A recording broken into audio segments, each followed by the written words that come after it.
Bonjour à tous. Alors, c'est Nkabi Biamou Junior. J'espère que vous vous portez bien et que la journée s'est bien passée. Je crois que tout ira pour le mieux. Donc, sans plus tarder, aujourd'hui, nous allons continuer avec la présentation sur l'architecture et le fonctionnement d'un ordinateur. Comme je vous l'ai dit, devant aujourd'hui, après avoir vu hier donc les concepts de base de l'informatique, aujourd'hui on devait voir donc l'architecture et le fonctionnement d'un ordinateur. Donc, on va commencer, on va essayer de détailler plutôt, détailler pour que vous compreniez, voilà, comment est constituée l'architecture de l'ordinateur et les différents composants qu'il y a à l'intérieur, le fonctionnement d'un ordinateur. Ok?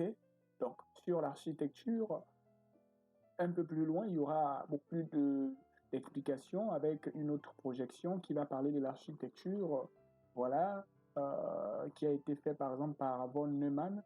Ça, c'est dans, voilà, des présentations un peu plus avancées. Mais aujourd'hui, voilà, vous allez pouvoir au moins savoir l'appareil que vous utilisez est constitué de quoi, ça quel type d'architecture, quel type de système d'exploitation, comment ça fait pour démarrer, sur quel logiciel ça démarre, sur quel support ça démarre. Donc, nous allons voir tout au long donc, de cet exposé ce qui se passe. Et donc, je vais vous faire part du plan ici.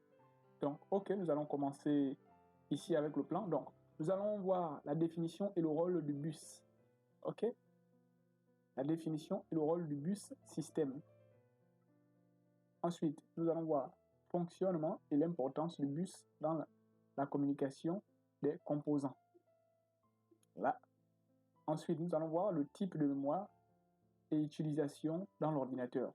C'est très synthétisé, je vous assure. Les questions sont, les points sont détaillés. Ensuite, c'est très synthétisé. Vous allez comprendre clairement. Ce n'est pas un discours épilogué. C'est une très bonne synthétisation pour que vous puissiez comprendre. Donc, ceux qui ne sont pas du domaine et ceux qui sont déjà à l'intérieur, voilà, qui pourront voir sûrement. Donc, ensuite, grandeur, on aura le BIOS. C'est quoi le BIOS? C'est quoi le poste? Définition et le rôle du BIOS. Ce sera très important pour vous de savoir ces choses. Le processus du BIOS. Et on a 3 introductions au système d'exploitation, définition d'un système d'exploitation, exemple du système d'exploitation et leurs caractéristiques, historique, évolution des systèmes, un peu d'historique, type et principe d'un système d'exploitation, donc le type et le principe, les types de systèmes d'exploitation et les principaux composants d'un système d'exploitation. Ça sera très synthétisé et vous allez comprendre aujourd'hui parce que cette présentation consiste, le but est de permettre à toute personne qui utilise son appareil, son ordinateur, de comprendre son ordinateur et de savoir quels sont les composants utiles dans l'architecture de l'ordinateur qui permet un bon fonctionnement de l'ordinateur.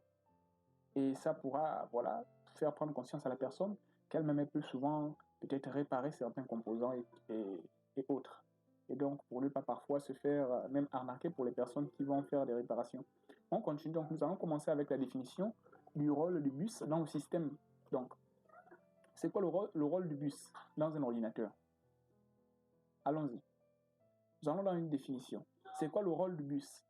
Je rappelle que là, nous sommes donc dans l'architecture de l'ordinateur. Nous sommes dans la carte mère, ok, à l'intérieur, les composants. Nous sommes à l'intérieur. Et là, on va donner le rôle du bus système. C'est quoi le bus système? Et voilà, il y a une image à côté. Vous voyez ici, voilà, on a les longues barres, la barre gauche et la barre à droite, bus de données et bus d'adressage. Ok? On va définir, on va simplement lire et expliquer juste un peu. Donc, on dit ici, le bus système est un canal de communication utilisé par les composants internes. Donc, c'est un canal de communication utilisé par les composants internes de l'ordinateur pour échanger des données. Il relie le processeur, la mémoire, les périphériques entrée et sortie et d'autres composants. Il y a des personnes qui ne comprennent pas peut-être pour le moment périphérique, entrée-sortie, hein, processeur, mémoire, mais vous comprendrez au fur et à mesure. Et d'autres composants. Donc, vous voyez ici, ce qu'on appelle processeur, c'est le CPU. Le processeur, c'est comme le cœur de l'ordinateur, celui qui permet de faire des calculs plus rapides. Ok. Donc, les bus, ce sont les deux longues tiges que vous voyez, gauche-droite. Et il y a un qui permet de donner des adresses, les adresses pour faire des liens. Il y a d'autres qui permettent de transférer rapidement les données. Donc, le bus, c'est voilà, ce composant-là qui permet donc une communication interne avec d'autres composants. Donc, échange de données. Ok. Donc, le fonctionnement et l'importance. Le bus facilite la transmission rapide et efficace des données entre les composants. Donc, une communication rapide. Vous voyez que les bus sont des deux barres gauche-droite, c'est directement relié avec les composants internes. Vous voyez, on a le CPU, le processeur. Ici, l'autre côté, on a une mémoire, donc la mémoire RAM. L'autre côté, on a la mémoire ROM. Ici, l'autre côté, on a le disque dur, donc les mémoires de masse. Donc, les deux bus permettent donc qu'il y ait une communication plus fluide et plus rapide des données. OK? Ce qui est essentiel pour le bon fonctionnement de l'ordinateur, il assure la coordination des différentes opérations et optimise les performances globales du système. Donc parfois, vos ordinateurs ont souvent des problèmes de bus. Les bus sont usés, le bus ne passe plus, voilà. Le bus est vraiment défectueux et ça me permet de la bonne communication. Il peut y avoir un problème de bus comme problème, comme difficulté ou bien comme voilà, problème qui empêche l'ordinateur de bien fonctionner. Et si vous avez compris, nous allons continuer simplement. Ceux qui n'ont pas compris vont poser des questions en commentaire. On continue. Et ici, on a fini avec le bus, plutôt l'explication de l'importance. Maintenant, on va dire définition et rôle du bus. C'était dans le grand 1. Deuxième, maintenant, type. On a maintenant le type de mémoire. Vous devez aussi savoir maintenant le type de mémoire. Il y a le type de mémoire et utilisation dans l'ordinateur.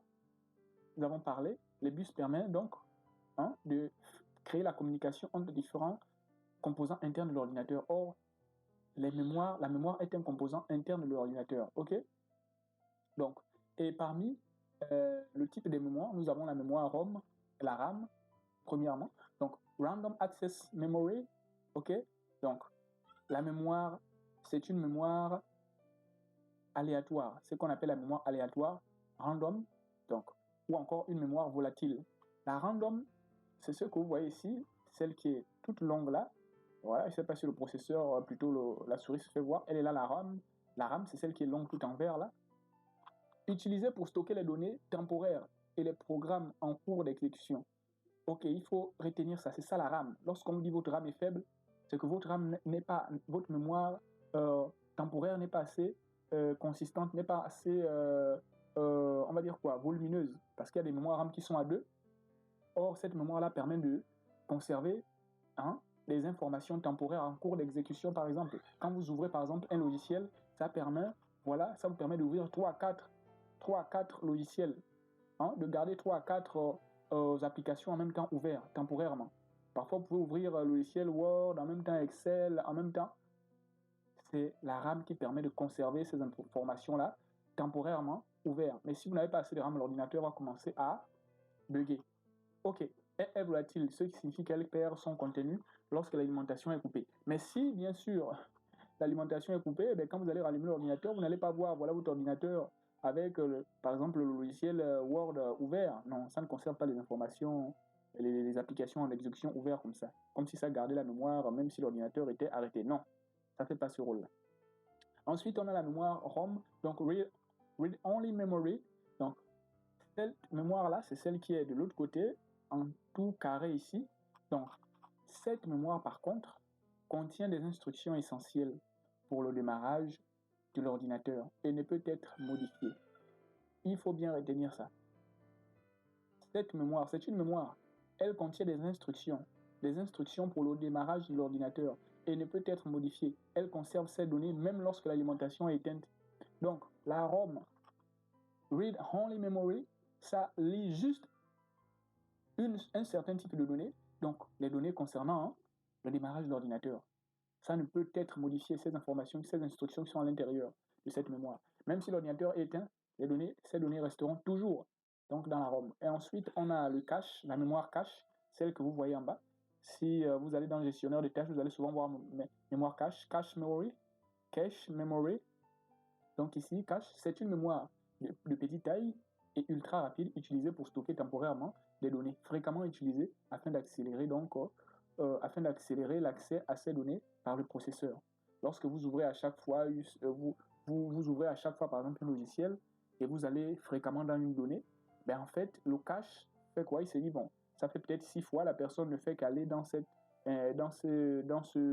logiciel ou vers cette information ou vers ce dossier. Bon, la mémoire cache va stocker ça, va dire bon, la personne se rend déjà là-bas. Pour que ça soit plus rapide, la prochaine fois, au lieu de faire comme si encore on créait un nouveau chemin pour y aller, mais on va directement stocker cette petite information à chaque fois que la personne veut entrer directement vers le dossier, par exemple, ça sera directement plus rapide. Au lieu de faire comme si on l'entrait pour la première fois, ben, ce sera déjà stocké cette information. Ok, donc on continue. Ça, c'est la mémoire cache. Ensuite, on passe maintenant au BIOS. Ces informations, vous devez les retenir, vous devez les garder, parce que ce sont les composants les plus importants de votre ordinateur que je suis en train de citer. Bien sûr, l'un des composants les plus importants. On a le BIOS, grand 2. Le BIOS et le poste. Définition du BIOS, définition et rôle. Alors, le BIOS, c'est ce que vous voyez dans votre ordinateur, pour ceux qui ont déjà ouvert leur ordinateur. Ce BIOS-là, lui, c'est un composant ici, mais qui contient des instructions. Des instructions utiles au démarrage de l'ordinateur. Sans le BIOS, l'ordinateur ne peut pas démarrer. Ok, BIOS signifie quoi? Basic Input Output System. Donc, système de base d'entrée-sortie. Système de base d'entrée-sortie. Donc, pour arrêter et allumer l'ordinateur, on a besoin du BIOS. On va expliquer. Le BIOS est un logiciel intégré à la carte mère de l'ordinateur. Il assure les fonctions de base nécessaires au démarrage du système, comme à l'initialisation du matériel et la vérification des périphériques. Quand souvent vous allumez votre ordinateur et vous appuyez par exemple la touche F12 et que vous voyez l'ordinateur, on vous demande de paramétrer, on vous demande parfois de changer. En fait, le BIOS qui a des informations qui peuvent vous permettre de modifier même les paramètres de l'ordinateur avant l'allumage. Parce qu'avant d'entrer sur l'interface de l'ordinateur, si vous appuyez F12, vous allez voir des options qui vont s'afficher. Modifier ceci, modifier cela. Ces informations sont dans le BIOS. Ce sont les informations concernant le démarrage de l'ordinateur, les paramétrages de démarrage de l'ordinateur. Donc le BIOS permet de conserver ces informations qui permettent de démarrer l'ordinateur correctement. On y va, on continue. Et bien sûr, vérifier aussi si certains périphériques ne passent pas. Parfois la carte, parfois le disque dur est gaspillé, mais si votre ordinateur est arrêté, il faut le vérifier en entrant dans le BIOS. Parce qu'on entre dans le BIOS pour faire les réglages. Ok. Si on a terminé avec, nous allons aller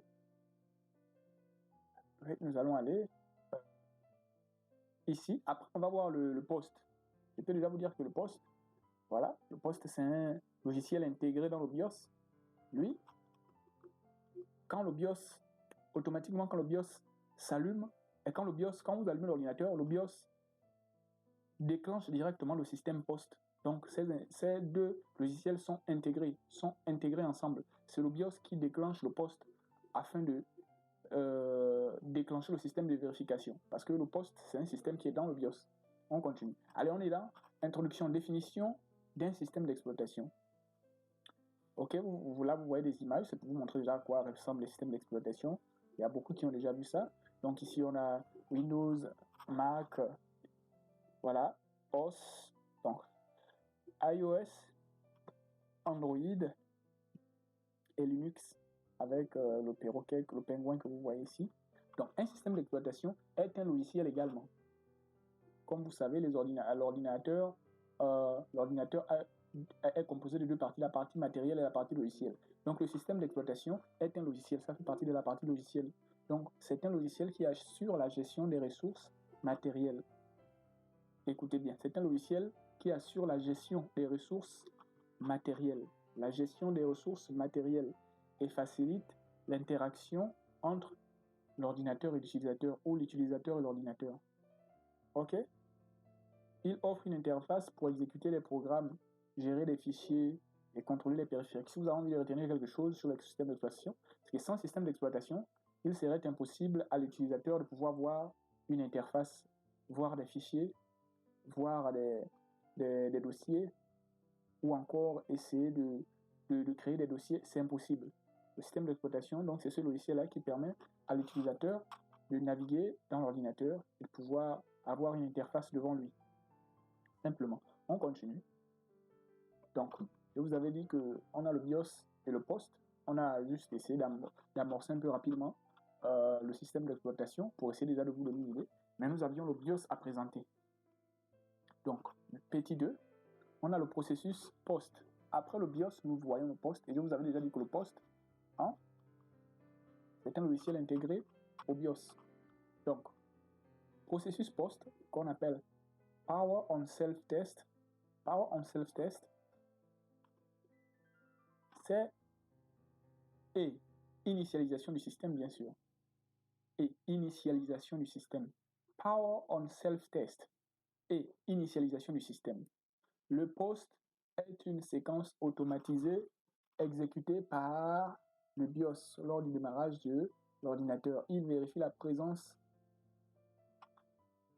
et le bon fonctionnement des composants matériels essentiels, puis initialise le programme. Donc si vous comprenez bien, si quelqu'un a bien compris, allez savoir que ici, on voit ici comment il est. Voilà le POST, système POST. Vous allez voir ces informations souvent sur l'ordinateur pour ceux qui voient. Donc le POST ici, lui, il permet simplement de vérifier le bon fonctionnement des composants, des matériels essentiels, puis initialise le système. C'est-à-dire quand vous allumez l'ordinateur, le BIOS est lancé, le BIOS lance directement le système, le processus POST. Donc Power on Self-Test. Donc Power on Self-Test, donc il lance un test. Le POST lance un test de l'ordinateur pour voir si les périphériques marchent. Qu'est-ce qui ne marche pas? Qu'est-ce qui marche? Est-ce que le disque dur est bien entré? Est-ce que voilà, il y a par exemple le périphérique entrée-sortie fonctionne pour les clés USB? Est-ce que ça? Lui, il analyse tout ça. Et ensuite, si tout fonctionne bien, est-ce que le système d'exploitation n'a pas été touché? Si tout ça est lancé, si ça fonctionne bien, le POST directement, voilà, va renvoyer les informations simplement au BIOS qui, voilà, lui, va simplement continuer à faire son travail et puis va faire démarrer l'ordinateur. Donc, parce que le POST, c'est un système de sécurité qui vérifie que les informations, les périphériques fonctionnent bien dans l'ordinateur, dans le matériel, les périphériques matériels fonctionnent bien avant de démarrer l'ordinateur complètement. C'est pourquoi quand vous allumez, vous lancez l'ordinateur, il y a comme un peu de temps de démarrage, ça met un peu de temps. C'est le POST qui lance et qui vérifie les périphériques. Alors on continue. Maintenant, nous avons abordé un peu plutôt les systèmes d'exploitation. Maintenant, on introduit afin que vous puissiez voir un peu plus. Voilà maintenant, avec quelques résumés synthétisés. Donc, 2 exemples de systèmes d'exploitation et leurs caractéristiques. Donc, vous connaissez le système d'exploitation Windows. Voilà. Le Windows est un système d'exploitation donc, qui est le plus répandu, bien sûr, qui est le plus couramment utilisé en même temps. Voilà. Sur les ordinateurs personnels, on utilise le système Windows qui a une interface graphique, bien sûr. Tout le monde connaît ici l'interface graphique de Windows. Beaucoup de personnes utilisent l'ordinateur, donc on sait à quoi ça ressemble. Utilisation conviviale et prend en charge une grande variété de logiciels et d'applications. C'est intuitif. Ensuite, il y a le Apple Mac OS. Donc le Mac OS ici. Mac OS également est un système d'exploitation utilisé sur les ordinateurs Mac Apple. Voilà. Donc les Mac d'Apple, ils offrent une interface graphique pour ceux qui ont utilisé également, qui utilisent également. Donc les systèmes d'exploitation Mac OS, ça également propose une interface graphique différente avec des fonctionnalités différentes, élégantes, conviviales. Et pour ceux, bien sûr, qui eux, optent pour ce produit-là, c'est un bon produit également. Voilà. Apple teste également pour les iPhones et les iPads le système OS, bien sûr. Donc Apple iOS, système iOS. Ensuite, on a le système Linux. Linux est un système d'exploitation open source. Donc, qui est utilisé sur une grande variété de plateformes, allant des ordinateurs aux serveurs, en passant par les appareils mobiles. Linux est réputé pour sa stabilité et sa sécurité. Sa sécurité et sa flexibilité. Ensuite, on a Android qui est un système d'exploitation mobile développé par Google. Il est utilisé par une grande variété de smartphones et tablettes. C'est un système d'exploitation. Et ensuite, Android, là, c'est utilisé pour les Android, bien sûr, téléphone, smartphone. Là, on a également un smartphone qui utilise, comme on disait, iOS, système d'exploitation pour les téléphones, tablettes, Apple, iPad. Allez, on continue. Maintenant, petite historique pour les personnes qui veulent comprendre un peu en quelle année certains systèmes d'exploitation commencent à démarrer. Ok, on a l'évolution des systèmes d'exploitation. L'évolution des systèmes d'exploitation a été marquée donc par des avancées technologiques et des changements dans le besoin des utilisateurs. Voici quelques-unes des étapes de l'évolution des systèmes d'exploitation. Les années 1950-1960, les premiers systèmes d'exploitation étaient simples et ne fournissent que des fonctionnalités de base telles que la gestion entrée-sortie et la gestion de mémoire. Donc c'était un peu c'était pas clair pour l'utilisateur, voilà, de pouvoir utiliser de tels systèmes, c'était pas facile. Les années 70, les systèmes d'exploitation ont évolué pour prendre en charge plusieurs utilisateurs, donc, et plusieurs tâches simultanées. Il y a maintenant beaucoup de tâches qui s'ajoutent. Le système d'exploitation devient de plus en plus varié. L'utilisateur commence à comprendre un peu comment ça fonctionne. Les années 80, l'avènement de l'ordinateur personnel, c'est celui-là qui va aider encore les systèmes d'exploitation à devenir beaucoup plus réels, a conduit à la création donc des systèmes d'exploitation plus conviviaux avec les MS-DOS, le Macintosh, les gens qui ont suivi les premières phases des Macintosh avec Apple. Donc, les interfaces qui commençaient avec des petits pixels, on commençait à avoir des petites images. Et ensuite, les années 90, les systèmes d'exploitation ont continué d'évoluer pour prendre en charge les réseaux informatiques, Internet. Les années 2000, les systèmes d'exploitation ont évolué pour prendre en charge une grande variété de périphériques matériels et logiciels. Jusqu'à aujourd'hui, nous avons désormais des systèmes d'exploitation très performants. Donc vous voyez un peu, à partir des années 2000, ça a été maintenant très très puissant. Jusqu'alors, les systèmes d'exploitation sont de plus en plus intuitifs. Quand quelqu'un regarde l'ordinateur, il sait où aller, dans quelle option aller. Même si tu n'as jamais regardé l'ordinateur, quand tu vois, tu regardes, tu peux dire que ça me dit quelque chose. Donc, c'est pas comme avant, ce sont des lignes de code, on ne voit que des lignes de code, on ne voit rien. C'était pas facile. Ok. Ensuite, on a les types de systèmes d'exploitation. Les types de systèmes d'exploitation. Donc, bon, ça, ce sont les systèmes d'exploitation conçus sur les types de processeurs. On a les systèmes d'exploitation qui sont basés sur des monoprocesseurs conçus pour fonctionner sur des ordinateurs avec un seul processeur. Donc, à l'époque, il y a des ordinateurs il y a des systèmes d'exploitation qui étaient construits simplement pour fonctionner avec un système d'exploitation qui fonctionne avec un seul processeur. Donc, on a le monoprocesseur, voilà, qui a été conçu pour ces ordinateurs-là, qui peuvent fonctionner juste avec un seul processeur. Ok, ensuite on a le multiprocesseur, qui prend en charge plusieurs processeurs travaillant ensemble pour exécuter des tâches. Bon, bref, ça logiquement, je ne vais pas le mettre ici d'abord pour le comprendre, parce que les processeurs, quand vous entendez multiprocesseur, monoprocesseur, c'est simplement pour dire il y a plusieurs processeurs ou il y a un processeur. Ok, ça ce sont des bonus comme ça que je devais ajouter dans la présentation. Donc, il y a des systèmes d'exploitation qui fonctionnent avec des multiprocesseurs. Aujourd'hui, les ordinateurs fonctionnent avec aujourd'hui, on parle des milliards de processeurs. À l'époque, il y a des systèmes d'exploitation qui portaient avec un seul processeur. Donc, ensuite, on a les principes de temps partagé et les principes de temps réel. Ça, on ne va pas les aborder clairement aujourd'hui, mais vous pouvez bien sûr lire parce qu'il faut bien sûr bien expliquer ça pour comprendre. Ensuite, on va aller sur les principaux composants d'un ordinateur. Les principaux, bien sûr. Donc, les principaux composants d'un système d'exploitation. Le système d'exploitation, dans un système d'exploitation, vous avez le noyau. Le noyau, c'est le cœur du système qui gère les ressources matérielles et fournit des services aux produits.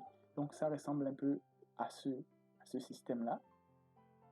Ok, c'est ça le noyau. Le noyau, c'est un cœur qui gère donc les ressources matérielles. Les ressources matérielles sont des ressources, bien sûr, comme vous le voyez, matérielles. Il y a les périphériques entrée, sortie, il y a la mémoire de masse, il y a le BIOS, il y a, ok, ce sont des, qu'est-ce que je dis pas le BIOS?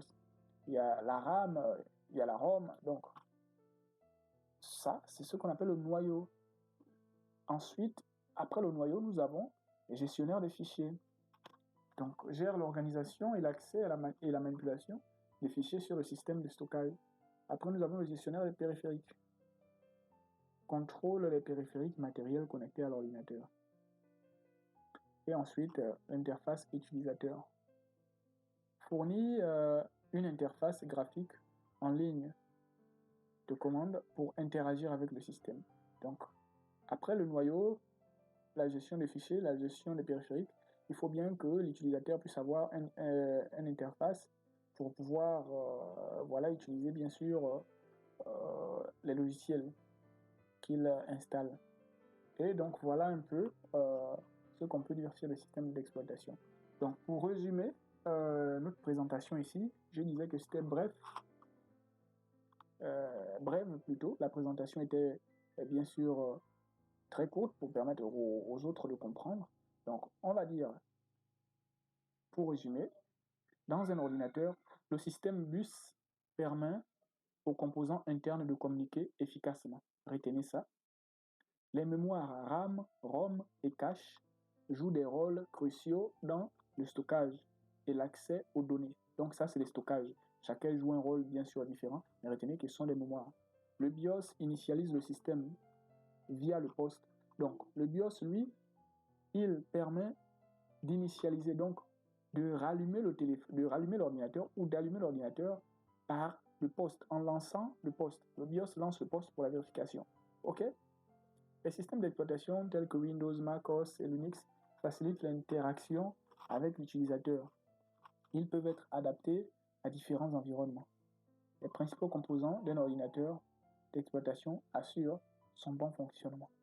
Donc, voici un peu la présentation que j'avais à vous faire sur l'architecture et bien sûr l'architecture de l'ordinateur et son fonctionnement. Ok, donc merci d'avoir regardé et à la prochaine.